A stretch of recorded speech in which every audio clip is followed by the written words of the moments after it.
Zafar tune present.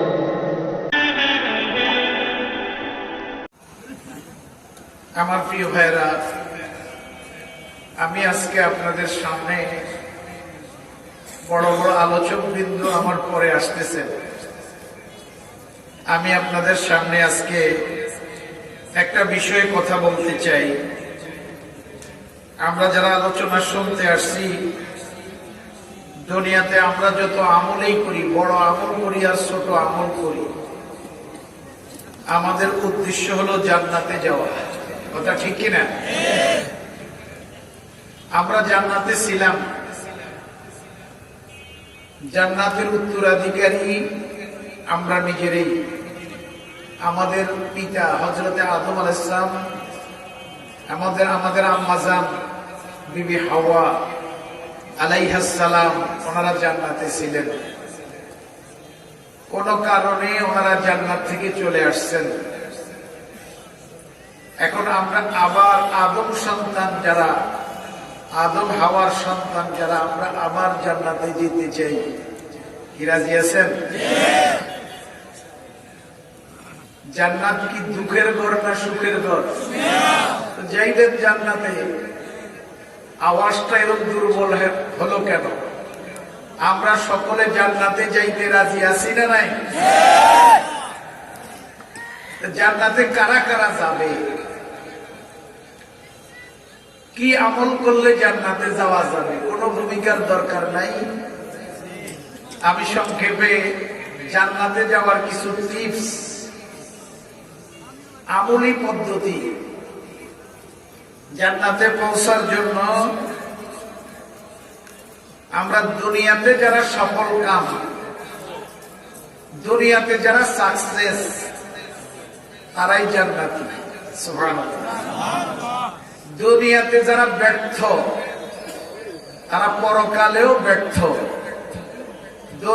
দুনিয়াতে যারা সফল, পরকালেও জান্নাতে যাওয়ার মাধ্যমে তারা সফল। কথা ঠিক না বেঠিক? এখন দুনিয়াতে সফল কারা? আল্লাহ রাব্বুল আলামিন বলছেন,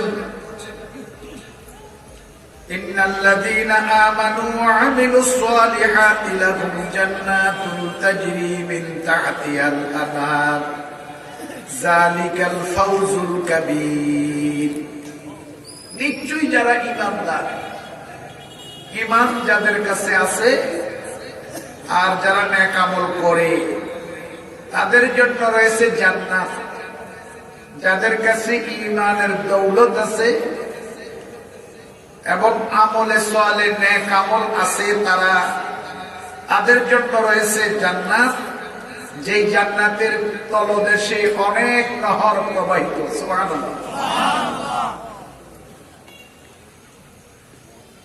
যালিকাল ফাওজুল কাবীর, এটাই হলো বড় সফলতা। ঈমান আর নেক আমল যাদের কাছে আছে, তারা জান্নাতি, তারা সফল। সুবহানাল্লাহ। দুনিয়ার সমস্ত মানুষ বিফল, ক্ষতিগ্রস্ত। আল্লাহ রাব্বুল আলামিন বলেন, ওয়াল আসরি ইন্নাল ইনসানা লাফি খুসর ইল্লাল্লাযীনা আমানু ওয়া আমিলুস সালিহাতি ওয়া তাওয়াসাউ বিল হাক্কি ওয়া তাওয়াসাউ বিস সাবর। আল্লাহ পাক আসরের কসম করে বলতেছেন যে আমি আসর মানে সময়, আমি সময়ের কসম করি, আমি আল্লাহ বলতেছি দুনিয়ার সমস্ত মানুষ বিফল, ব্যর্থ। একমাত্র সার্থক যাদের কাছে চারটা বিষয় আছে, চারটা দৌলত আছে। কয়টা? এক নম্বর, যাদের কাছে ঈমান আছে। দুই নম্বর, আমলে সালেহ। তিন নম্বর, যারা একে অপরকে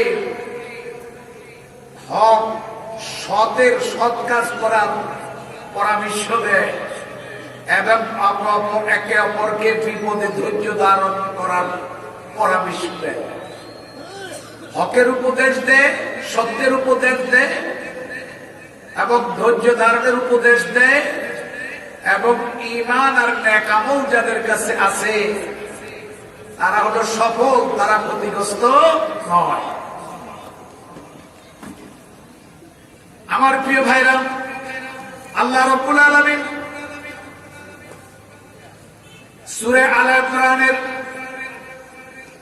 185 নম্বর আয়াতের মধ্যে বলেন, ফামান যুহজিয়া আনিন নারি ওয়া উদখিলাল জান্নাতা ফাকাদ ফাজ। ফামান যুহজিয়া আনিন নার, যে জাহান্নাম থেকে বাঁচলো এবং জান্নাতে প্রবেশ করলো, ফাকাদ ফাজ, সে সফল কাম। সুবহানাল্লাহ। কোরআন শরীফের 16 আয়াত 16 স্থানে আল্লাহ পাক ঈমানদার আর নেক আমল ওয়ালাদেরকে বলছে তারা সফল। যাদের কাছে ঈমানের দৌলত আছে। ঈমান কি দামি জিনিস না মূল্যহীন? কথা কয়। আপনি যদি কাউকে বলেন তুই বেঈমান, তাইলে এই লোক কি রাগ হবে না খুশি হবে? আর যদি বলেন যে তুমি খুব ভালো মানুষ, ঈমানদার, আপনার সমাজের কোন লোক মারা যাওয়ার পরে আপনি দেখতে চাই, যদি বলেন মৃত ব্যক্তির চেহারার দিকে তাকায় যদি উজ্জ্বল চেহারা দেখে যদি বলেন লোকটা ঈমানদার, তার আত্মীয় স্বজনরা খুশি হবে না অখুশি? এই বেঈমানের গোষ্ঠী যাদেরকে বললেন তারা কি খুশি না অখুশি? তাহলে ঈমানের দাম দুনিয়াতে আছে না নাই? তাহলে ঈমানদাররা দুনিয়াতেও সফল। আল্লাহ পাক বারবার বলছেন ফাকাদ ফাজ, তারা সফল কাম। যাদের কাছে ঈমানের দৌলত আছে তারা মহা সফলতার মধ্যে আছে, তাদের জীবন সার্থক, তারা ব্যর্থ নয়। এখন বড় সফলতা হলো, দুনিয়ার সফলতা হলো ঈমান আর নেক আমল, আর আখিরাতের সফলতা হলো ঈমান আর নেক আমলের মধ্যে, ঈমান আর নেক আমলের মাধ্যমে আল্লাহর জান্নাতে পৌঁছে যাওয়া। আল্লাহ পাক যেন আমাদেরকে জান্নাত দিয়ে দেয়, সকলে বলেন আমিন। এখন জান্নাত একটু ভূমিকা হিসেবে আমি মূল কথা বলবো, জান্নাতে যাবে কারা। এর আগে কিছু ভূমিকা হিসেবে কথা বলতে চাই। 1 নম্বর, আমরা যে জান্নাতে যেতে চাই, এই জান্নাতটা এখন কোথায় জানা দরকার আছে না নাই? আল্লাহ রাব্বুল আলামিন বলেন, কাল্লা ইন্না কিতাবাল আবরারি লাফি ইল্লিয়িন ওয়া মা আদরাকা মা ইল্লিয়ুন। আল্লাহ বলেন যারা আবরার, যারা ঈমানদার, যারা দুনিয়ার মধ্যে সৎকর্মশীল, তারা থাকবে ইল্লিয়িনের মধ্যে। ইল্লিয়িনটা কি? হযরত ইবনে আব্বাস রাদিয়াল্লাহু তাআলা আনহু বলেছেন, ইল্লিয়িন হলো ফিস সামাই সাবিআতি তাআতাল আরশ। আমাদের রূহ যখন বের হয়, ঈমানদারদের রূহ ফেরেশতা ইল্লিয়িনে নিয়ে যায়, আর বেঈমানের রূহ নিয়ে যায় সিজ্জিনের মধ্যে। সিজ্জিন হলো 7 আসমানের নিচে একটা স্থান, আর ইল্লিয়িন হলো 7 আকাশের উপরে আরশে আজিমের নিচে। সুবহানাল্লাহ। তাহলে জান্নাত কোথায় আমরা বুঝলাম তো? জান্নাত কি এখন আছে না নাই? কথা বলেন না কেন? আছে না?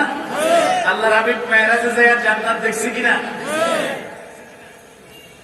জান্নাতের মধ্যে নবীজি, আল্লাহ নবী বলেন, আমি জান্নাতের দরজা যখন দাঁড়াইলাম, সামিতু দাফানা আলাইহি ইয়া বেলাল, হে বেলাল, আমি মেরাজের রাত্রে জান্নাতের দরজাতে দাঁড়াইয়া তোমার পায়ের জুতার, দুটো জুতার আওয়াজ আমি নবী আমার 2 কান দ্বারা শুনেছি। হে বেলাল, তুমি এমন কি আমল করো যে আমলের কারণে আসো দুনিয়াতে? আল্লাহ রাব্বুল আলামিন তোমাকে জান্নাতে পৌঁছে দিয়েছেন, তোমার এই আমলটা কি? হযরত বেলাল বললেন, ইয়া রাসূলুল্লাহ, আমি যেদিন ইসলাম গ্রহণ করছি সেদিন থেকে যেদিন আমি ইসলাম গ্রহণ করলাম সেদিন থেকে আজ পর্যন্ত আমি জীবনে যতবার ওযু করেছি প্রত্যেক ওযুর পরে আমি 2 রাকাত তাহিয়াতুল ওযুর নামাজ পড়েছি।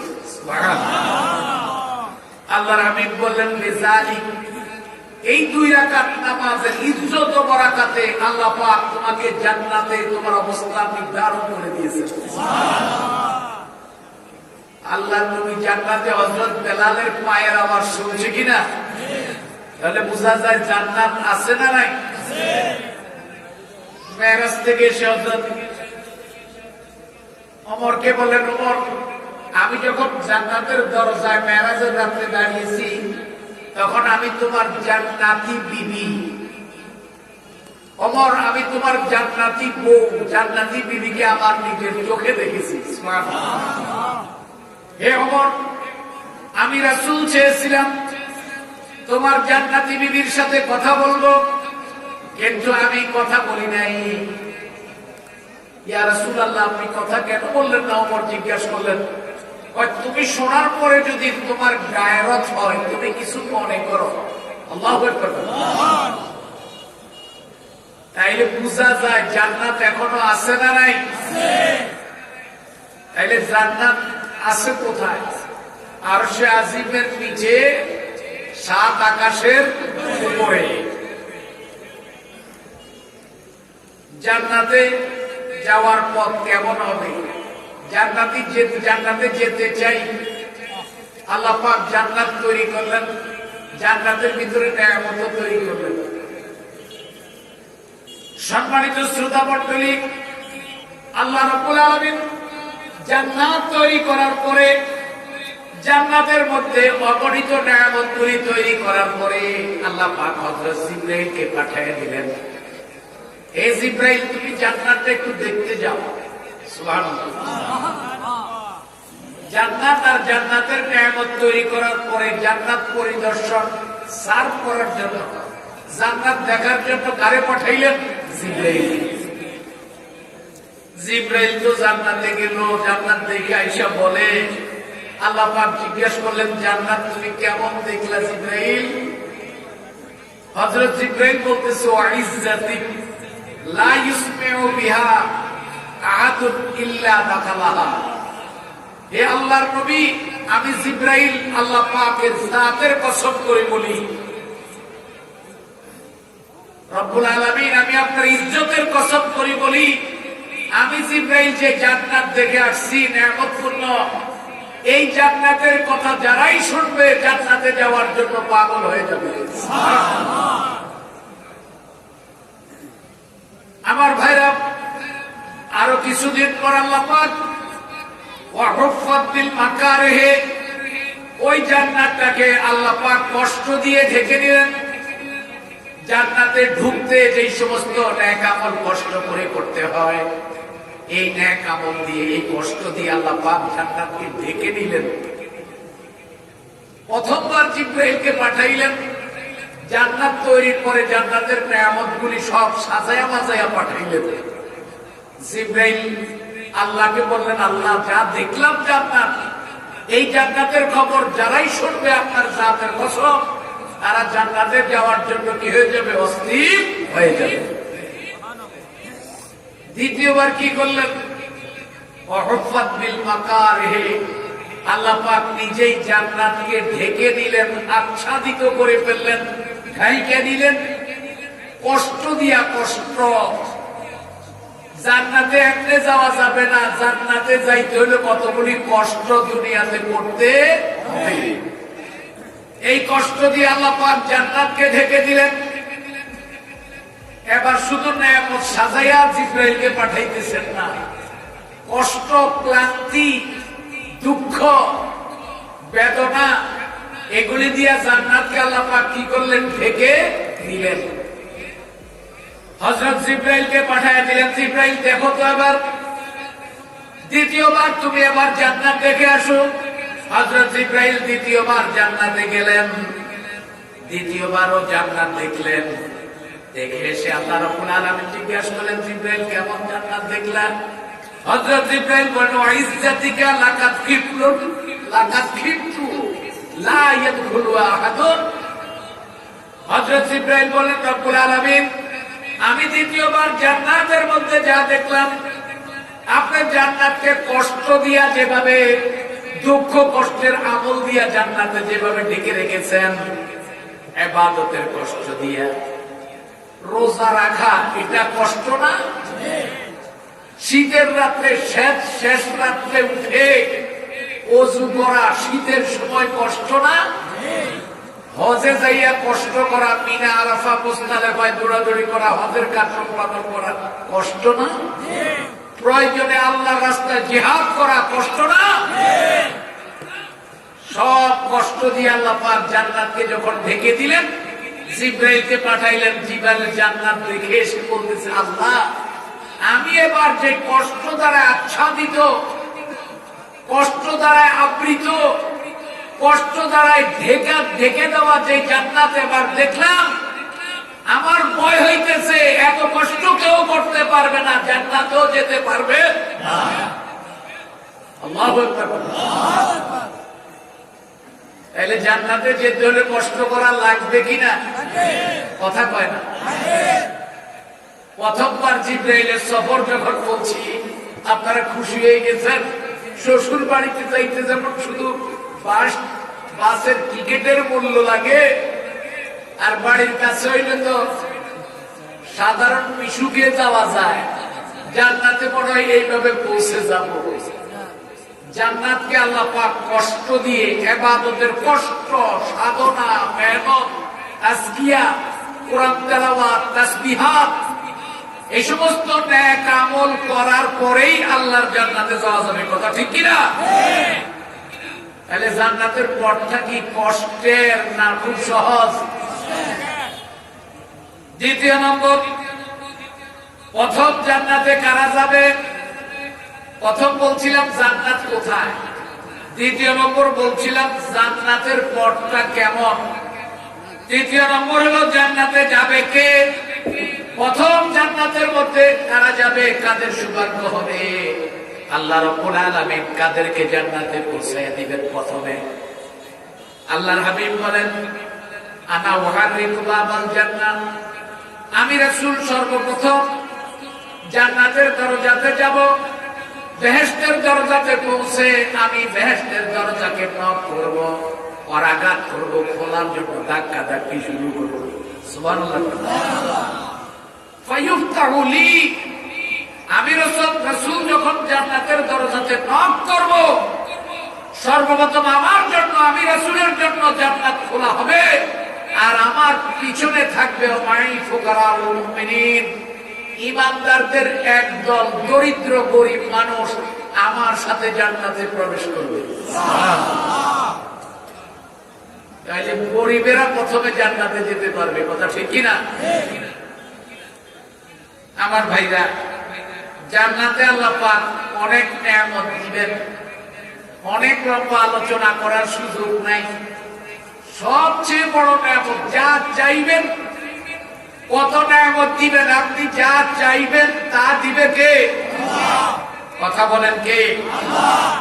চাইতে দেরি, মনে মনে খেয়াল করবেন, লা ইয়াস্তাহুর, যারা দুনিয়াতে আমলের কষ্ট করে চলে গেছে তারা যা ইচ্ছা করবে।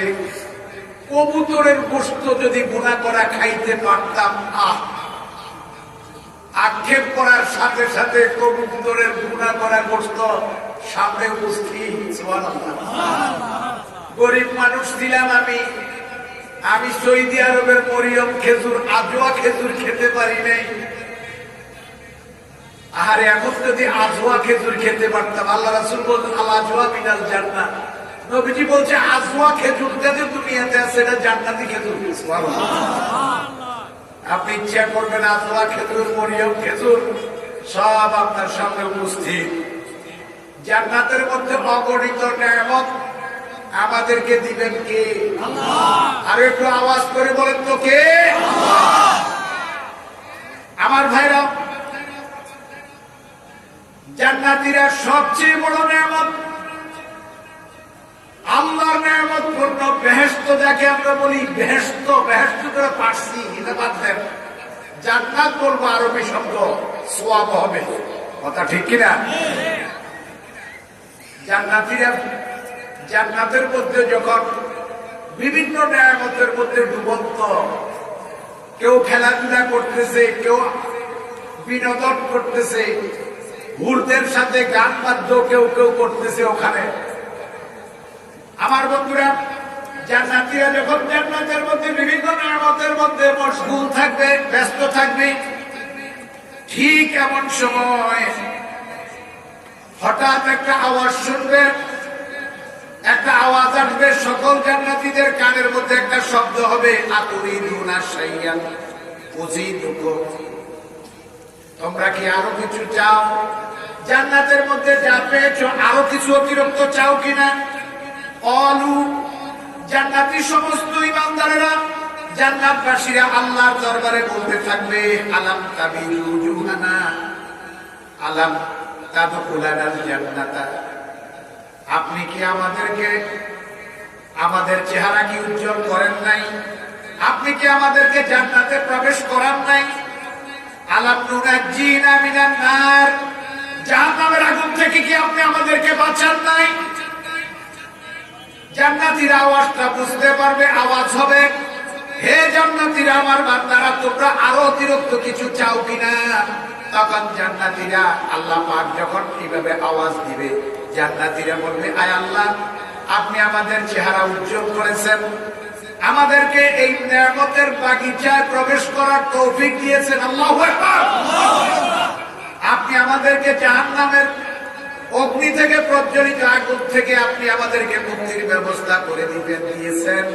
জান্নাতীরা যখন এগুলি বলতে থাকবে, কোনটা দেন নাই, আপনি আমাদেরকে সব দিয়েছেন, এই কথা যখন বলতে থাকবে, ফায়াকশুফুল হিজাব, হঠাৎ জান্নাতীরা দেখবে আওয়াজ যেদিক থেকে আসতেছে, জান্নাতি আর ওই আওয়াজের মাঝে যে পর্দা, ৭০,০০০ নূরের পর্দা সাথে সাথে সরে যাবে। জান্নাতীরা লক্ষ্য করে দেখবেন, আল্লাহ পাককে হঠাৎ দেখবেন, সমস্ত পর্দা সরে যাবে, এক দৃষ্টিতে তাকিয়ে থাকবে আল্লাহকে। জান্নাতীরা কেমনে দেখবেন? ইন্নাকুম সাতারাউনা রাব্বাকুম কামা তারাউনাল কামারা লাইলাতাল বদরে। আল্লাহর নবী বলেন, পূর্ণিমার চাঁদে, পূর্ণিমার রাত্রিতে তোমরা যেন ১৬ কলায় পূর্ণ চাঁদটাকে, পূর্ণিমার চাঁদটা আকাশের মধ্যে যেন স্পষ্ট প্রকাশ্য ভাবে দেখো। মেঘমুক্ত আকাশের মধ্যে পূর্ণিমার রাতে চাঁদটা যেরকম পরিপূর্ণ প্রকাশ্য দেখো। আল্লাহ রাব্বুল আলামিনকে তোমাদের এই চামড়ার চোখ দিয়ে স্বয়ং আল্লাহকে নিজের চোখে দেখতে পাবে। আল্লাহু আকবার। দুনিয়াতে আল্লাহকে চামড়ার চোখ দিয়ে দেখা যাবে না। এই জন্য মুহাদ্দিসিন দ্বিমত করেন, মেরাজের রাত্রে আল্লাহর নবীকে আল্লাহকে স্বয়ং দেখছেন কিনা। হয়তো ফতোয়া শুরু হয়ে গেছে, দেখেন না? মুহাদ্দিসিনদের মধ্যে হযরত আয়েশা, আমাদের আম্মা জান, নবীজির বিবি কয় আল্লাহকে দেখেন না। কোন কোন মুহাদ্দিসিন বলছেন দেখছেন, যেমন ইমাম আহমদ বিন হাম্বল বলছেন, একজনে প্রশ্ন করছে, একজন ছাত্র আহমদ বিন হাম্বলের, ইমাম বুখারী রাহমাতুল্লাহ আলাইহি উস্তাদ আহমদ বিন হাম্বল, তাকে একজনে প্রশ্ন করছে, হুজুর, ইন্না মুহাম্মাদান রাআ রাব্বাহু ফিল মিরাজ, মিরাজের রাতে কি আল্লাহর নবী আল্লাহকে দেখছে? আহমদ বিন হাম্বল বলছেন, রাআহু রাআহু রাআহু রাআহু রাআহু রাআহু রাআহু রাআহু, সুবহানাল্লাহ, হাত্তা ইফতাতা নাফসাহু। ছাত্র প্রশ্ন করছে, আহমদ বিন হাম্বল সাহেব, মেরাজের রাত্রে আল্লাহর হাবিব কি আল্লাহকে দেখছেন? তিনি বলছেন, দেখছেন দেখছেন দেখছেন দেখছেন দেখছেন দেখছেন দেখছেন দেখছেন। আল্লাহু আকবার। এভাবে বলতে বলতে তার শ্বাস পর্যন্ত বন্ধ হওয়ার উপক্রম হয়ে গেছে। আল্লাহু আকবার। কোন কোন মুহাদ্দিসিন বলেন যে আল্লাহর হাবিব মেরাজে নবীজি আল্লাহ পাককে চামড়ার চোখেই দেখছেন, কারণ দুনিয়া ছিল না, এটা আখিরাতের এক অংশ ছিল। কথা ঠিক কিনা? দুনিয়াতে দেখা যাবে না ঠিক, কিন্তু নবীজি দুনিয়াতে দেখে নাই। কোথায় দেখছে? আখেরাতের এক অংশে যায় দেখছে ওইটা সপ্তম আকাশের উপরে আল্লাহর নিজ বাড়িতে। কথা ঠিক কিনা? আবার একজন মুহাদ্দিস বলছেন না, দেখে নাই, দেখছে আপনার আরাব্বাহু বিসুয়াদিহি, আল্লাহর নবী মেরাজের রাতে আল্লাহকে দেখছে অন্তরের চোখ দিয়ে, অন্তর দৃষ্টি দিয়া, চক্ষু দৃষ্টি দিয়া। এখন আপনি যেটা একটা বিশ্বাস করলে ঈমানের কোনো ক্ষতি হবে না। আমার ভাইরা, তাইলে আমার সাথে একটু উত্তর দেন, জান্নাত এখন আছে না নাই? কোথায় আছে? আরশের নিচে, সাত আকাশের উপরে। জান্নাতে যাওয়া কষ্ট না সহজ? আমার ভাইরা, জান্নাতে সর্বপ্রথম যাবে কারা? গরিব যারা, অর্থনৈতিক বিত্তহীন যারা, ফকির যারা, তারা নবীর সাথে জান্নাতে চলে যাবে। তারপরে জান্নাতে সবচেয়ে আল্লাহ পাকের বড় নেয়ামত হলো আল্লাহর দিদার। এখন আসেন পুরো আলোচনার মধ্যে আমরা সকলে একমত হইলাম এই নেয়ামতপূর্ণ জান্নাতে যাবই যাবো ইনশাআল্লাহ। হাত তুলে দেখান না, নারায়ে তাকবীর। আপনার আওয়াজের দ্বারা বোঝা যায় আপনারা সারাদিন রোজা ছিলেন। আজকে তো বৃহস্পতিবার, সোমবার আর বৃহস্পতিবার তো সাপ্তাহিক রোজা। আজকে রোজা ছিলেন মনে হয়, নতুবা সংখ্যা প্রথম দিন হিসেবে একেবারে কম না। অন্য বড় মাহফিলের মধ্যে প্যান্ডেল হিসেবে একটু কম দেখা গেল, অন্য মাহফিলের মধ্যে এত লোক হয় না আমাদের গ্রামে। কথা ঠিক কিনা? একটা আওয়াজ দেন তো আপনারা যে উপস্থিত হয়েছে, হিসাবের উপযোগ যে আমার মাহফিলে লোক আছে। নারায়ে তাকবীর। না, তাহলে আমি আর এই কষ্টটা দিই না। আপনারা রোজা রয়েছেন তো এটা এবার আবার আরো বিশ্বাস হয়েছে। কি আওয়াজ দেন না মুসলমান? আরে মুসলমান সংখ্যায় তো আমরা কম না, শুধু দুর্বল হয়ে গেছি ইমানের দিক থেকে। আমরা 200 কোটি। আমরা যদি একটু সতেজ হইতাম, মজবুত হইতাম, আমাদের এরকম দুই একটা আওয়াজেই, তাকবীরের আওয়াজেই বেদিন, মুশরিক, ইসলামের দুশমন, নাস্তিক, মুরতাদ, আমরা একটু আওয়াজ দিলে এগুলির কানের পর্দা ফাইটা সাথে পারা যাইত। কথা ঠিক কিনা? আজকে সাহস করে এটা তাকবীর দেন না। নারায়ে তাকবীর, নারায়ে তাকবীর। দিন ইসলাম, দিন ইসলাম, কোরআন সুন্নাহর আলো, কোরআন সুন্নাহর আলো, সাজুলিয়া দরবার শরীফ। নারায়ে তাকবীর। বুঝা যায় এতক্ষণে যে আমরা আলহামদুলিল্লাহ আছি। আসলে আমরা আছি, দুনিয়াতেও আছি, জান্নাতেও আছি। আমার ভাইরা, সংক্ষেপে আলোচনাটা শুনেন। জান্নাতে সর্বপ্রথম কারা যাবে? জান্নাতীরা কারা? কি আমল করলে জান্নাতে যেতে পারবো? কয়েকটা হাদিসের শুধু অর্থ বলি, আমি শেষ করে দিব।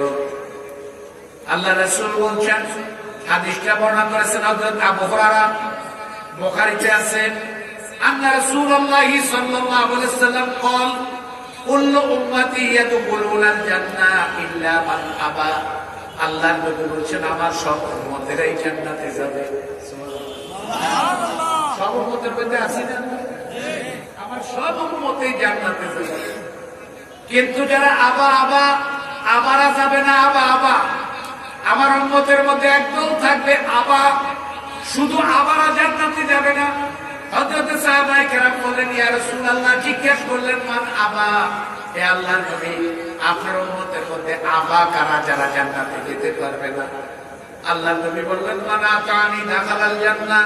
যারা আমাকে অনুসরণ করবে, আমি নবীকে মানবে, আমার সুন্নাত তরিকা যারা দুনিয়াতে মানবে, ফাকাত দাখালাল জান্নাহ, তারা জান্নাতে প্রবেশ করবে। ওয়া মান আসানি, আর যারা আমার সুন্নাত আদর্শ মানবে না, তারা ফাকাত আবা, তারা হলো আবা গোষ্ঠী। আমাকে অস্বীকার করলো যারা আমার সুন্নাত আদর্শ মানে না। আর যারা আমার সুন্নাত আদর্শ মানবে, তারা জান্নাতে যাবে। সুবহানাল্লাহ। কি বুঝলেন? জান্নাতে যেতে হলে এক নম্বর যেই সূত্রটা আমরা পাইলাম আল্লাহর নবীকে মানলেই অনুসরণ করলেই জান্নাতে যাওয়া যাবে, ঠিক কিনা? বন্ধুরা আমার, আল্লাহর নবীকে মানার একটা পলিসি, এই হাদিসটাকে তাইদ করবে, সার্টিফাই করবে আরেকটা হাদিস আমাদের আম্মা জান হযরত উম্মে হাবিবা রাদিয়াল্লাহু তাআলা আনহা থেকে বর্ণিত। তিনি বলেন, মা মিন মুসলিমিন ইউসাল্লি লিল্লাহি কুল্লা ইয়াউমিন 12 রাকাতান তাতাবুয়াল গায়রা ফারিদাতান ইল্লা বানাল্লাহু লাহু বাইতান ফিল জান্নাহ। সুবহানাল্লাহ। আল্লাহর হাবিব ফরমান, আমার উম্মতের মধ্যে যে কোনো মুসলমান দৈনিক ফরজ নয়, নফল হিসাবে, সুন্নাত হিসাবে 12 রাকাত নামাজ পড়বে, আমার যে উম্মত সকাল থেকে সন্ধ্যা পর্যন্ত 24 ঘন্টার মধ্যে 12 রাকাত সুন্নতে মুআক্কাদার নামাজ পড়বে, ইল্লা বানাল্লাহু লাহু বাইতান ফিল জান্নাহ, আল্লাহ রাব্বুল আলামিন তার জন্য জান্নাতে একটি ঘর বানিয়ে রেখেছে। সুবহানাল্লাহ। ঘর বানায়া রাখছে কে? আল্লাহ। ঘর বানাবে না, ঘর বানায়া রাখছে, ঘরটা আছে এখনো। এই ঘর তৈরি করছেন কে? আল্লাহ। 12 ওয়াক্ত নামাজ যদি আমরা পড়ি, 12 রাকাত সুন্নতে মুআক্কাদার নামাজ, ফজরে ফরজের আগে 2 রাকাত, যোহরের সময় কয় রাকাত? 6 রাকাত না? মূল ফরজের আগে 4 রাকাত, ফরজের পরে, তাহলে যোহরে কয় রাকাত? ফজরের 2 রাকাত, কয় রাকাত হলো? মাগরিবের সময় মাগরিবের 3 রাকাত পর 2 রাকাত, কত রাকাত হলো? এশার নামাজে ফরজের 4 রাকাতের পরে কয় রাকাত? 12 রাকাত মিলছে। জান্নাতে যেতে চাই, বুখারীর হাদিস, আল্লাহর হাবিব বলছেন, মুসলিম হাদিসে আছে, কিতাবুস সালাতিল মুসাফির এই অধ্যায়ে আল্লাহর হাবিব বলছেন, 12 রাকাত সুন্নাত মুআক্কাদার নামাজ যদি পড়ো, আরো কিছু সুন্নাত অতিরিক্ত আছে, এগুলি না পড়লা, কিন্তু এই 12 রাকাত যদি পড়ো, আমি রাসূল গ্যারান্টি দিতেছি আল্লাহ পাক তোমাকে জান্নাতে নিবে না, জান্নাতে তোমার জন্য ঘর তৈরি আছে। সুবহানাল্লাহ। তাহলে প্রথম কি পাইলাম? আমার ভাইরা, জান্নাতে যাইতে হলে আল্লাহর নবীর সুন্নাত মানতে হবে। যেমন 12 রাকাত সুন্নতে মুআক্কাদা যতদিন বাঁচবো জীবনে কখনো বাদ দিব না। রাজি আছি? দ্বিতীয় নম্বর, আমার ভাইরা, আত্মীয়তার সম্পর্ক যারা রক্ষা করবেন তারাও জান্নাতে যাবেন। আন আইয়ুব আন আবি আইয়ুব, হযরতে আবু আইয়ুব আনসারী থেকে হাদিসটা, قال جاء رجل الى النبي صلى الله عليه وسلم فقال دلني على عمل اعمله يدنيني من الجنه ويباعدني من النار। আল্লাহর হাবিবের খেদমতে এক লোক এসে বলতেছে, ইয়া রাসূলুল্লাহ, আমারে এমন একটা আমলের কথা কর। কয়টা? তোমার কথা কয় না? ইয়া রাসূলুল্লাহ, একটা আমাকে দুল্লানি আলা আমালিন, শুধু একটা আমলের কথা আপনি বলে দেন, যে আমলটা আমি যদি করি, এই আমলের কারণে আল্লাহ পাক আমাকে জান্নাতের কাছাকাছি পৌঁছায়া দিবে, জাহান্নাম থেকে দূরে সরাইয়া দিবে। সুবহানাল্লাহ। কয়টা? কথা কন। একটা আমল বলে দেন ইয়া রাসূলুল্লাহ, এই আমলটা করলে, এই আমলটা আমাকে জান্নাতের কাছাকাছি পৌঁছাইয়া দিবে আর জাহান্নাম থেকে দূরে সরাইয়া দিবে। আল্লাহর নবী বললেন, শোনো, ক্বালা তা'বুদুল্লাহ ওয়া লা তুশরিকু বিহি শাইয়্যা, একমাত্র আল্লাহর ইবাদত করবে শিরিক মুক্ত, শিরিক ছাড়া আল্লাহর ইবাদত করবা। ওয়া তুকিমাস সালাতা, নামাজ কায়েম করবা। ওয়া তুতিজ যাকাতা, এবং যাকাত দিবা। ওয়া তাসিলু যারহামিকা, এবং তোমার আত্মীয়র সম্পর্ক ঠিক রাখবা। আত্মীয়র খোঁজ খবর রাখবা। ফালাম্মা আবগারা, নবীজি বলেন, আত্মীয়র খোঁজ খবরটা যদি সঠিকভাবে রাখো, তাহলে আল্লাহ পাক তোমাকে জান্নাতে দিয়ে দিবে। আর আস্তে করো। আমার ভাইরা, অনেক ভাই তো বলছেন কিচ্ছা কাহিনী শুনবেন, হাদিসের কাজ হিসেবে কিচ্ছা কাহিনী বলার সুযোগ আমার নাই। লোকরা নবীজিকে যিনি প্রশ্ন করলো জান্নাতে যাওয়ার, আল্লাহর নবীকে একটা আমলের কথা জিজ্ঞেস করে সে চলে গেল। আল্লাহ নবীর উত্তর শুনে চলে গেল। যখন সে চলে গেল, আল্লাহ নবী বলেন, ইত্তামাসসাকা বিহি বিমা উমিরা বিহি। এই লোকটা যে চলে গেল, প্রশ্নকারী আমার সাহাবীরা উপস্থিত যারা আছো শোনো, এই লোকটা আমি যা বলছি জান্নাতে যাওয়ার জন্য, সে যদি এগুলি আমল করে দাখালাল জান্নাত, বেহেশতে যাবে না, বেহেশতে সে পৌঁছে গেছে। তাহলে আত্মীয়তার সম্পর্ক অত্যন্ত পরম পবিত্র সম্পর্ক, আত্মার সম্পর্ক। কথা ঠিক কিনা? অনেকে আছে আত্মীয় সম্পর্ক ঠিক রাখে না। অন্য হাদিসের মধ্যে নবীজি বলছেন, লা ইয়াদখুলুল জান্নাতা কাতিউন, আমার উম্মতের মধ্যে যারা আত্মীয়তার সম্পর্ক নষ্ট করে তারা আল্লাহর পবিত্র জান্নাতে প্রবেশ করতে পারবে না।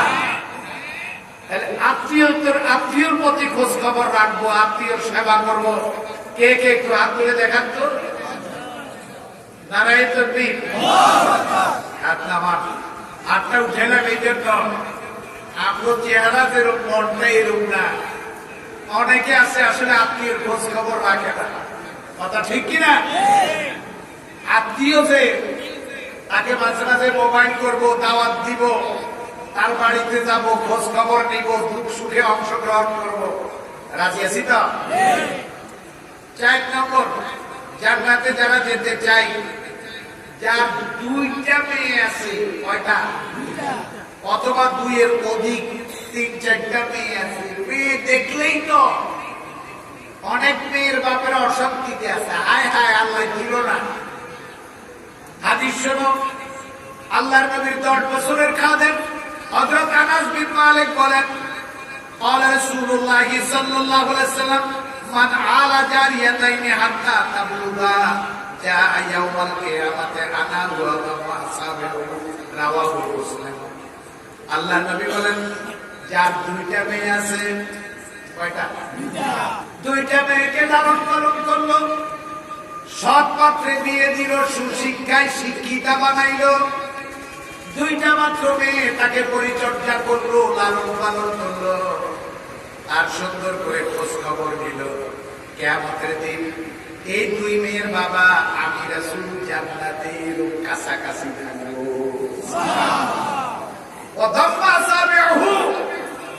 আল্লাহ রাসূল বলছে, আনা ওয়া হুয়া, ওই 2 মেয়ের বাবা আর আমি রাসূল জান্নাতের কাছাকাছি। এই আঙ্গুল 2টা নবীজি উঠালেন, আমার 2 আঙ্গুলের মাঝে যেই ফাঁক, আমি এই জান্নাতে 2 মেয়ের লালন পালনকারী পিতে এই জান্নাতে পাশাপাশি থাকবো।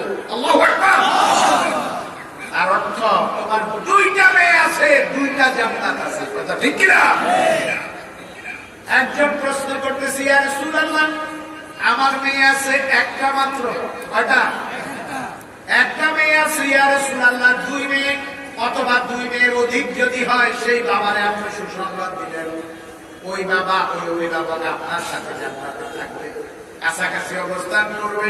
কিন্তু ইয়া রাসূলুল্লাহ, ওয়ালাউ কানাত ওয়াহিদাতান, যদি মেয়ে একটা হয়, কন্যা যদি একটা হয়, আল্লাহ রাসূল বললেন, ওয়ালাউ কানাত ওয়াহিদাতান, একটা মেয়েও যদি থাকে, এই মেয়ের প্রতি যদি তুমি সন্তুষ্ট থাকো, লালন পালন করো, সুশিক্ষায় শিক্ষিতা বানাও, আমি আর ওই 1 মেয়ের বাবা জান্নাতের কাছাকাছি থাকবো। এখন আমার কাছে ঘটনা জানা আছে, 3 মেয়ে হয়েছে, সিদ্ধান্ত করছে আর সন্তান নিবে না। আল্লাহর মেহেরবানিতে আরেক সন্তানও তার বিবির পেটে গেছে, 4র্থ সন্তানও মেয়ে হয়েছে, বউকে তালাক দিয়ে ফেলছে। এরকম ঘটনা কি আপনারা শুনছেন? এই মেয়ে তাকে বেশি দিল কে? আরো জোরে বলো কে? আল্লাহর নবী। যে সন্তানেরা, আমাদের ভাইয়েরা, নবীর ছেলেরা, তাহের তাইয়্যিব কাসেম, এরা তো 3 জনেই ছোটকালেই ইন্তেকাল করছেন। আর হুজুরের 4 মেয়ে, নবীর 4 মেয়ে, আল্লাহ নবীর বংশ পৃথিবীতে জীবিত আছে, নবীর বংশ মেয়েদের মাধ্যমে। কথা ঠিক কিনা? এখন যারা মেয়েকে ঘরে, আপনার ছেলেও আছে মেয়েও আছে, দুঃখের ব্যাপার, আল্লাহ রাসূল বলছেন আমি আল্লাহ যে তোমাদেরকে রিজিক দেই, কেন রিজিক দেই জানো? তোমাদের ঘরে যে দুর্বল মেয়েরা আছে, তোমাদের সবল হলো ছেলে আর মেয়ে হলো দুর্বল। এই দুর্বল মেয়ের কারণে আমি আল্লাহ তোমার এই কোটি কোটি টাকা দিতেছি। সুবহানাল্লাহ। এজন্য আল্লাহ হাবিব বলেন, ঘরে যখন যাইবা কোন খাবার টাবার নিবা, ফল ফলাদি নিবা, মিষ্টি জাতীয় কিছু কিনে নিবে, আগে মেয়েটার হাতে দিও। ছেলে যদি প্রতিবাদ করে, আব্বু তুমি সারা সব সময় ঘরে আসলে মিষ্টির বান্ডটা ফোলটা না আপুর হাতে দাও, আমার বোনটার হাতে দাও, আমার হাতে দাও না, আপনি কি বলবেন? শোন, তোরা এই বাড়িতে আসো তো অনেকদিন থাকবি, কিন্তু তোদের মধ্যে এক সময় পরের ঘরে চলে যাবে। এই জন্য তোর বোনকে মর্যাদা দেওয়ার আদেশ মদিনাওয়ালা দিয়েছে। কথা ঠিক কিনা? আর কিছু কুলাঙ্গার আছে, বড় পিসাবাজে পরিচয়ছে, আবার নামাজও 5 ওয়াক্ত জামাতে পড়ে, হজে কয়বার করছে, উমরাতে কয়বার করছে সীমা নাই, কিন্তু সব সম্পদ ছেলেরে দিছে, মেয়েরে দেয় নাই। এরকম আছে না নাই? কথা কয় না। অযথা হজ করছে, অযথা উমরা, মেয়ের খোঁজ খবর নেয় না। ছেলে আছে, শুধু ছেলেরে নিয়ে আছে, ছেলের সম্পদ সব দিয়ে দিয়েছে। সাবধান, যারা মুরব্বীরা আছেন এখনো সম্পদ বন্টন করেন নাই বা করছেন, আপনি জীবিত আছেন, আল্লাহর দেওয়া বন্টন অনুযায়ী মেয়ে যা পাবে ছেলের অর্ধেক আর মেয়ের ডবল পাবে ছেলে। লিজাকারি ব্যস্ত হাজির উনসাইন, আল্লাহর আইন অনুযায়ী বন্টন করতেই হবে। কথা ঠিক কিনা? নতুবা আল্লাহর কাছে জবাব দেওয়া লাগবে কিনা? মেয়ে সেদিন আপনাকে ছাড় দিবে না তো। মেয়ে বলবে, আমার আব্বা আমাকে বঞ্চিত করছে।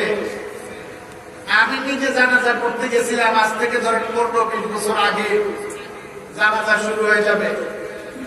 একটা ছোট্ট ছেলে এসে বলতেছে, হুজুর আমার নানার জানাজা পড়াইবেন না আপনি?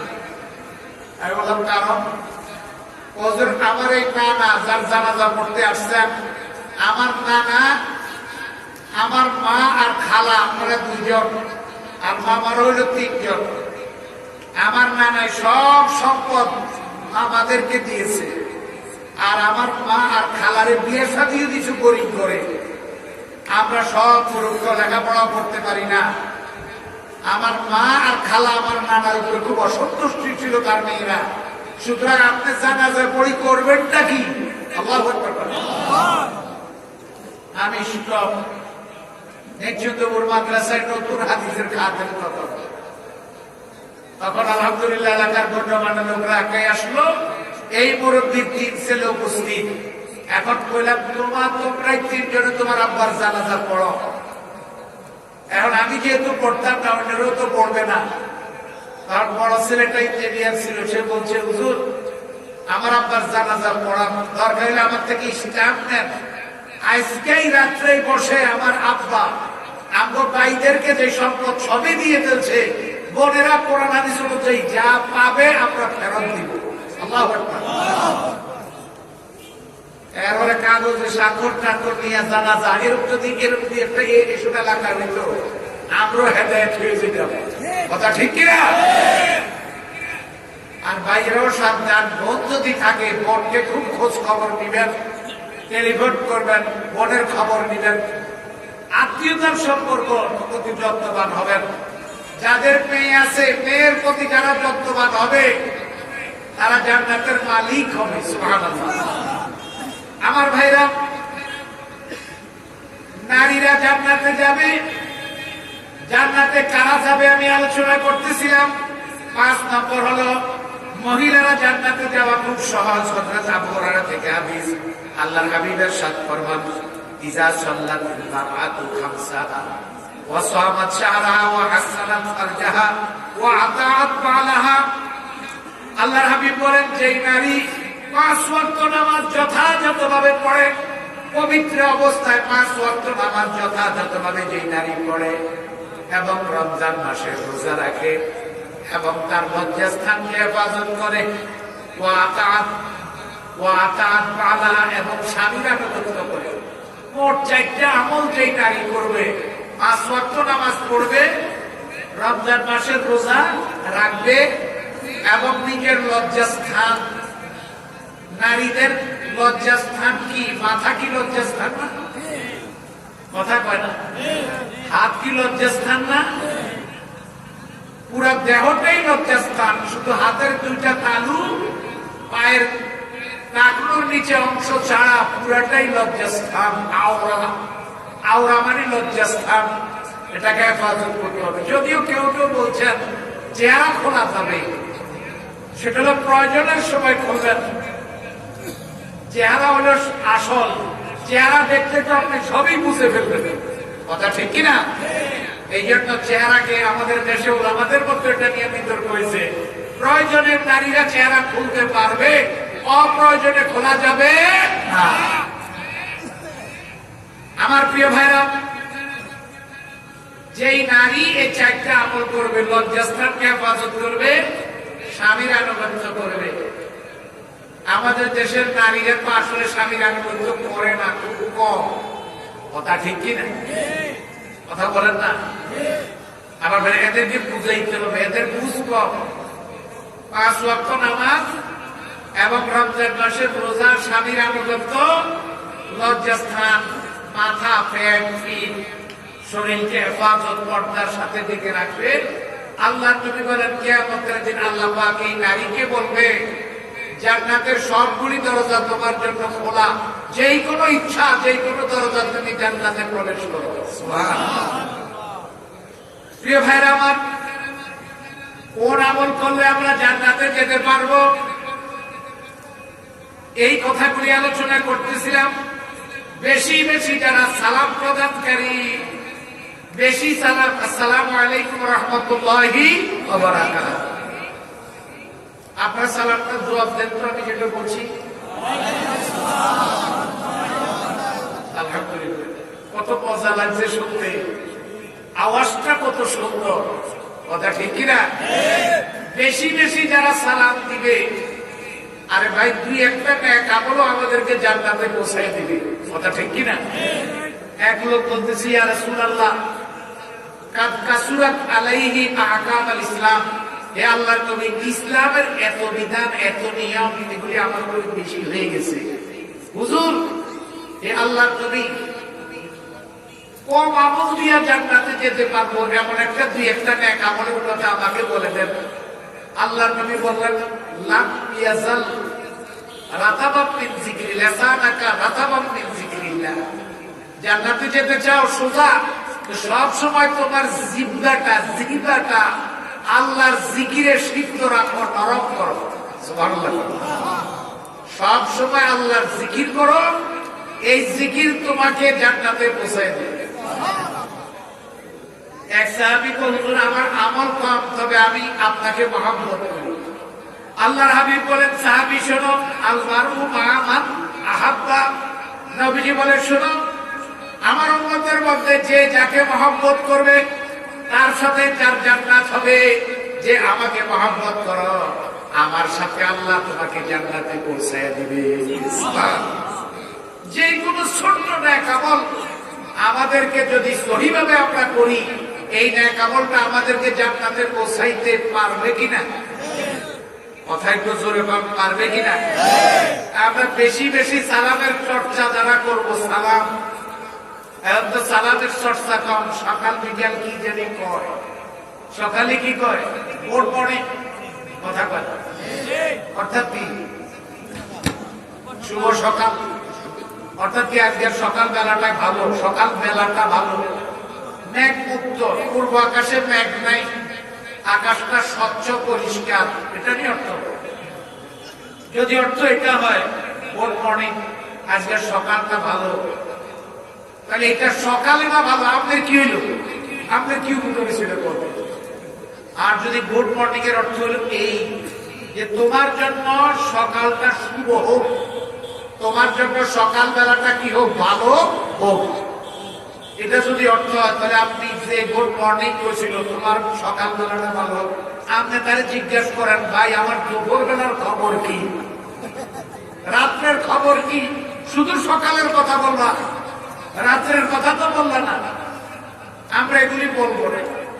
বেশি বেশি কি বলবো? আসসালামু আলাইকুম ওয়া রাহমাতুল্লাহি ওয়া বারাকাতুহু। আগে সালাম দিব না পরে দিব? মুসলমানের অভ্যাস হলে একটু মুরব্বী হলে আমি আগে সালাম দিতাম। কেন? আমি না মুরব্বী? মসজিদের ইমাম সাহেব মনে করে আমি তো মসজিদের ইমাম, ইমামে আজম, আমি কেন সালাম দিব? না, স্টেজের মর্যাদার দিক থেকে যে বড় সে সালাম আগে দিবে। কথা ঠিক কিনা? বাপ ছেলেরে সালাম দিবে, মন্ত্রী সচিবদেরকে সালাম দিবে, সচিবেরা তার কর্মচারীকে সালাম দিবে, চেয়ারম্যান এলাকাবাসীকে যারা সালাম দিবে, পীর সাহেব মুরিদকে সালাম দিবে আগে। কথা ঠিক কিনা? তাহলে বেশি বেশি সালাম দিলে যাওয়া যাবে কোথায়? আল্লাহর হাবিব বলেন, হযরত আব্দুল্লাহ ইবনে সালাম, সালামের আলোচনা করতেছি, সাহাবীর আব্বার নামও সালাম। আন আব্দুল্লাহ ইবনে সালাম রাদিয়াল্লাহু তাআলা قال قال رسول الله صلى الله عليه وسلم يا ايها الناس افشوا السلام واطعموا الطعام وصلوا والناس نيام تدخلوا الجنة بالسلام। তিরমিজি শরীফের হাদিস। আল্লাহর হাবিব বলেন, হে মানুষেরা শোনো, আফশুস সালাম, সালামের সালামকে প্রসার করো, সালামের চর্চা করো, বেশি বেশি সালাম প্রদান করো। ঘরে বাহিরে, দোকানে, পথে ঘাটে, রাজধানীতে, শহরে, গ্রামে, সব জায়গায় সালামের চর্চা বেশি বেশি করো। অতএমত তাহাম, এবং গরিব মিসকিনকে খানা খাওয়াও। ওয়াসাল্লু ওয়ান নাসু নায়াম, রাতে মানুষ যখন ঘুমন্ত থাকে রাতে উঠে উঠে বেশি বেশি নামাজ পড়ো। এই তিনটা আমল যদি তুমি বেশি বেশি করো, সালাম, গরিব মিসকিনকে খাবার দেওয়া আর রাত্রির বেলায় নামাজ, এই তিনটা যদি তুমি বেশি বেশি করো, তাদখুলুল জান্নাতা বিসালাম, সালাম শান্তির সাথেই আল্লাহর জান্নাতে তুমি ঢুকে পড়ো। তাহলে জান্নাতে চাইতে হলে বেশি বেশি সালামের চর্চা করতে হবে। কি রাজি আছি তো? শুধু মাহফিলে আসলে যে আমরা যদি এই দেশটার মধ্যে সালামের চর্চা করি, তাহলে আমাদের সালাম মানে তো শান্তি। কথা ঠিক কিনা? কি সুন্দর একটা দোয়া, আসসালামু আলাইকুম ওয়া রাহমাতুল্লাহি, আপনার উপরে আল্লাহর পক্ষ থেকে শান্তি, রহমত, বরকত, মাগফিরাত নাযিল হোক। সুবহানাল্লাহ, কত সুন্দর দোয়া। এটা শুধু অভিবাদন না, সংবর্ধনা না, শুভেচ্ছা না, সুস্বাগতম না, দুনিয়ার কৃষ্টি কালচারের যত সভ্যতার মধ্যে যত সংবর্ধনা আছে, অভিবাদন আছে, সবচেয়ে অভিনব এবং সুন্দরতম অভিবাদন হলো সালাম। কথা ঠিক কিনা? সুতরাং আমরা সালামের চর্চা করব। সালামের চর্চা করলে জান্নাতে যাওয়া যাবে। প্রিয় ভাইরা আমার, জান্নাতে যাইতে আরেকটা আমল শুনেন, পিতা মাতার অবাধ্য হইতে হবে জান্নাতে যাইতে হবে। কথা কয় না? পিতা মাতারে, পিতারে কতটুকু বুড়া আর মাতারে মায়ের কতটুকু বুড়ি, সম্পর্ক তুই লাগাস করে, এগুলি বলে কিনা? আরে কথা বলেন না। না না, সভ্যতা ইসলাম শিক্ষা দিয়েছে। হযরত আবু হুরায়রা থেকে হাদিস, আল্লাহর নবী বলছেন, রাগেবা আনফুহু, তিনবার বলছেন রাগেবা আনফুহু, রাগেবা আনফুহু, আমার ওই উম্মত ধ্বংস হয়ে যাক, আমার ওই উম্মত ধ্বংস হয়ে যাক, আমার ওই উম্মত ধ্বংস হয়ে যাক। সাহাবায়ে কেরাম প্রশ্ন করলেন, ইয়া রাসূলুল্লাহ, মান? হে আল্লাহর নবী, কে ধ্বংস হয়েছে? তো আপনি বললেন, তিনবার বললেন, আপনি বদদুয়া দিলেন, তিনবার ধ্বংস কামনা করলেন। হে আল্লাহর নবী, কে ধ্বংস হয়ে যাওয়ার কথা বললেন? আল্লাহ নবী বলেন, মান লাম ইয়াদখুলুল জান্নাতা মান আদরাকা ওয়াহি ইনদাল কিবার আও আহাদুহুমা আও ইলাহুমা। আল্লাহ নবী বলেন, বৃদ্ধকালে যে মা বাপকে ফেলো, মা অথবা বাপকে বৃদ্ধকালে ফেলো, কিন্তু বৃদ্ধ অবস্থায় মা বাপের সেবা করলো না, মা বাপের খেদমত করলো না, মা বাপের খেদমত করে আল্লাহর জান্নাতে প্রবেশ করতে পারলো না, ওই সন্তান ধ্বংস হয়ে যাক, তার জন্য আমি নবী বদদুয়া করতেছি, অভিশাপ দিতেছি। নাউজুবিল্লাহ। তাইলে মা বাপের খেদমত না করলে জাহান্নামে যেতে হবে। নবীজি তার জন্য ধ্বংস কামনা করছেন। মা বাপের সেবা করতে হবে, মা বাপকে যথাযথভাবে মর্যাদা দিতে হবে। কি ভাই রাজি আছি তো? কথা কয় না। যে শুধুমাত্র প্রত্যেকটা ঘরে ঘরে আপনার দ্বারা অথবা আপনার বউর দ্বারা, আপনার বিবি অথবা আপনার দ্বারা আপনার মা বাপ লাঞ্ছিত, অপমানিত, অসম্মানিত। কথা ঠিক কিনা? মারে মা কয় না, মারে কয় বুড়ি, বাপরে কি কয়? আর শ্বশুর বাড়িতে গেলে তো ওইটাই আম্মা, ও আম্মা, শ্বশুরের আব্বা বলেন, অসুবিধা নেই, বলেন, তাদেরকেও মর্যাদা দেন, ইসলাম নিষেধ করে না। কিন্তু আপনার 1 লক্ষ শাশুড়ি, 1 লক্ষ শাশুড়ি কি, 1 লক্ষ শাশুড়ি কি মর্যাদার দিক থেকে আপনার একটা মায়ের একটা জুতার মতো মর্যাদা হইব? খবরদার, মা বাপকে মনে কষ্ট দিবেন না। মা বাপ জান্নাতে যেতে হলে মা বাপের খেদমত করতে হবে। আমরা মা বাপের খেদমত করতে রাজি আছি। কে কে হাত তুলে দেখান তো? হাত দুইটা তোলেন, নারায়ে তাকবীর, হাত নামান। আমি শেষ করে দিচ্ছি। জান্নাতে কারা কারা যাবে এই ব্যাপারে আপনাদের খেদমতে প্রায় 1 ঘন্টা আমার কথা হয়ে গেছে। যারা মসজিদ বানাবে, মসজিদ কার ঘর?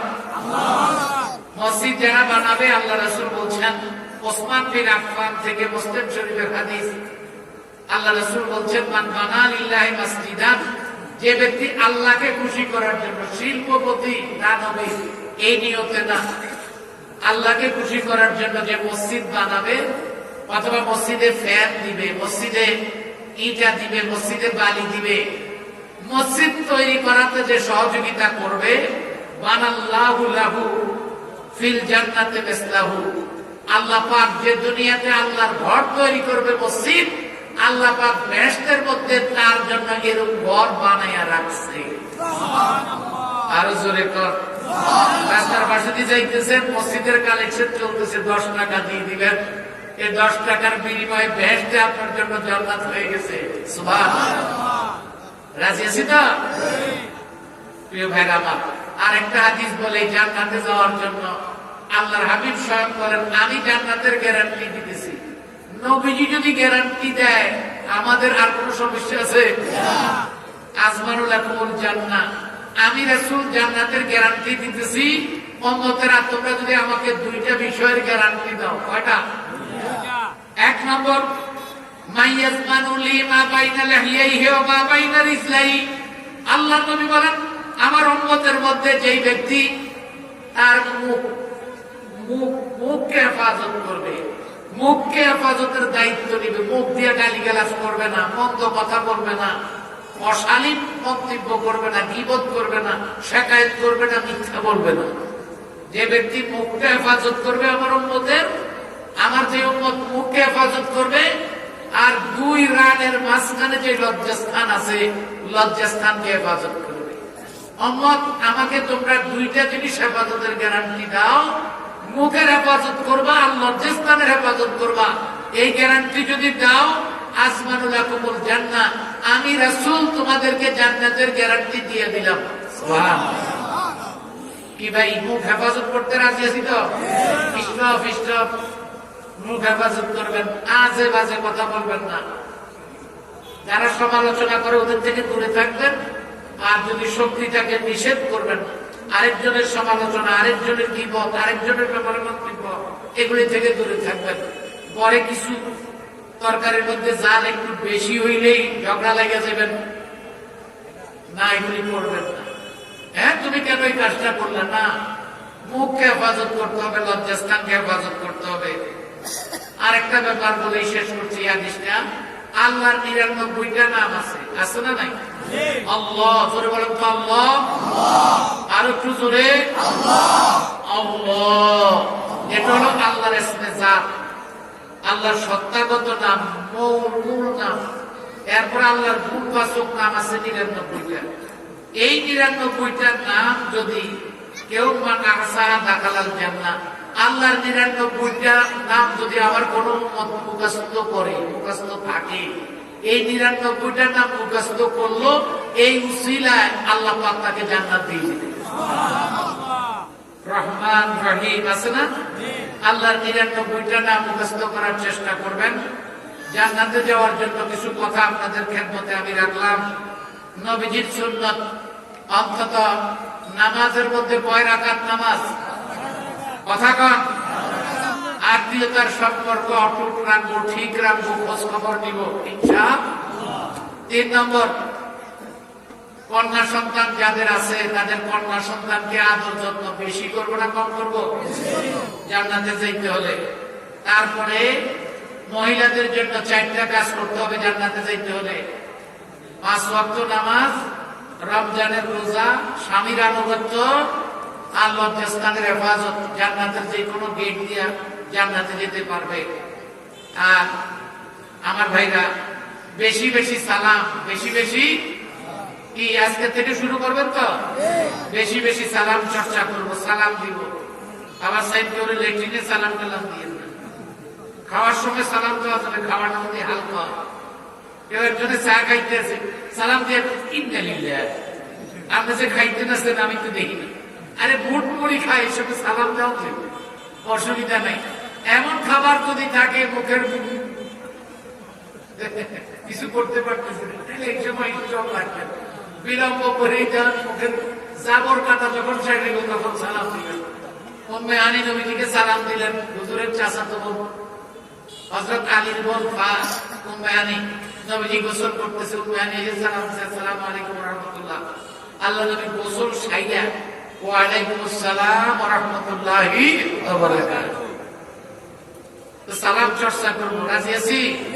আল্লাহ তৌফিক দান করুন। পিতা মাতার খেদমত করবো ইনশাআল্লাহ। মা বাপকে মাঝে মাঝে কিছু খরচ দিব। আর অনেক আলোচনা, আমি সেদিকে আর গেলাম না। আল্লাহ পাক যেন এই আমলগুলি যে কয়টা আমাদের মুখস্থ থাকে, জান্নাতে যেতে চাই, জান্নাতের মেহমান হতে চাই, যারা জান্নাতের মেহমান হতে চাই আমলগুলি করব। আল্লাহ আমাদেরকে তৌফিক দান করুন। আমিন। 2 দিন ব্যাপী শাহজলিয়া দরবারের পক্ষ থেকে প্রোগ্রাম। আমার পরে সুযোগ্য ওলামায়ে কেরাম আলোচনা করবেন। আগামী দিন আখেরি দিন, ঐতিহ্যশালী এই দরবার। এই দরবার সুন্নতের উপরে প্রতিষ্ঠিত। আলহামদুলিল্লাহ, জোরে বলেন আলহামদুলিল্লাহ। শাহজলি সাহেব রহমতুল্লাহ আলাইকে আমরা যারা দেখছি, আমি তো দেখছি, মুরব্বীরা দেখেন নাই? সুন্নতের একটা বাস্তব নমুনা।